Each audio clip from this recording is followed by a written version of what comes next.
렉티오 디비나 말씀 묵상 기억하기 시간입니다. 우리가 기억할 말씀은 룻기 1장 19절에서 2장 4절까지의 말씀입니다. 어렸을 적에 길을 잃어버린 적이 있으십니까?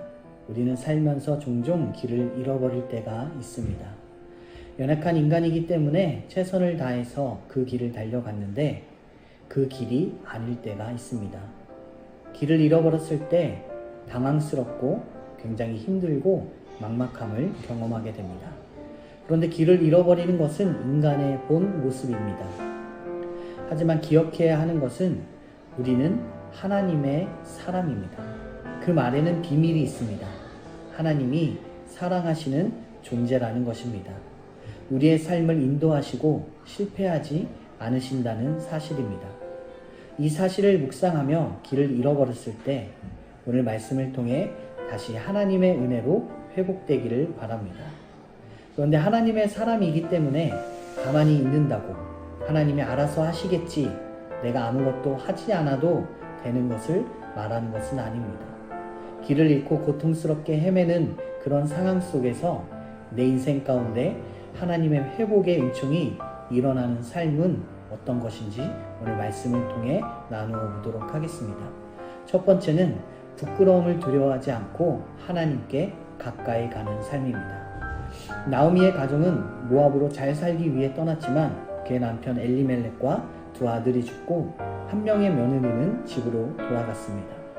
며느리 룻과 나오미만 남게 되었습니다. 이 가정은 길을 잃어버렸고 방향을 잃어버렸습니다. 최악의 상황을 맞이하게 되었습니다. 고난과 위기 속에서 중요한 것은 그 실패 이후의 삶입니다. 지금 이 순간부터가 중요하다고 성경은 말하고 있습니다. 인생의 방향 전환으로 이어져야 한다는 것입니다. 그리고 그 인생의 방향을 잃었을 때 하나님께 물어봐야 합니다. 반성도 없이, 나를 돌아봄도 없이 다시 내 마음대로 뛰어다니는 것이 아니고 하나님께로 돌아가고 하나님께 의지하고 인도하심을 구해야 하는 것입니다. 나오미와 룻은 어디로 가야 할지 절망 가운데 있을 때 고향으로 돌아가기로 결단합니다. 이 결정의 배경은 하나님께로 돌아가겠다는 결심이 있었다는 것입니다. 그 결정을 통해 나오미는 사람들의 시선을 감당해야 했고 어떤 의리도 가져야 할 필요가 없던 룻도 시어머니를 따라 불확실한 미래로 나아갑니다. 그들이 돌아가기로 결정한 인생의 방향 전환의 의미는 굉장히 큽니다. 하나님께로 돌아가 약속의 백성으로 살겠다는 결심입니다. 우리 인생 가운데 내 인생의 방향 전환의 핵심은 바로 하나님과의 관계의 회복입니다. 하나님 말씀대로 순종하겠습니다 라는 바른 신앙 고백을 회복하는 여러분들의 삶이 되기를 축복합니다. 두 번째로 하나님의 은총과 회복이 임하는 삶은 내가 처한 현실에서 최선을 다하는 삶입니다. 베들레헴에서 살게 된 나오미와 룻은 끼니조차 해결하기 어려운 최악의 상황이었습니다. 예수 믿으면 고난이 없다는 것은 거짓말입니다. 그럼에도 그런 상황 속에서 예수님의 증인으로 또 사명자로 살 수 있느냐 하는 것입니다.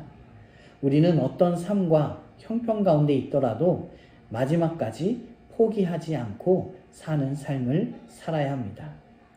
마지막으로 세 번째, 하나님의 은총과 회복이 임하는 삶은 내 삶의 배후에서 일하시는 하나님을 믿음으로 기대하는 삶입니다. 내 삶 가운데 역사하시는 하나님을 믿음을 갖고 살기를 바랍니다. 현재의 삶을 부정적인 시각으로 보는 것이 아닙니다. 룻이 이삭을 주어서 인생을 연명하는 상황에서도 고난 가운데 최선을 다해 열심히 살고 있을 때 하나님은 보아스를 보내주셨습니다.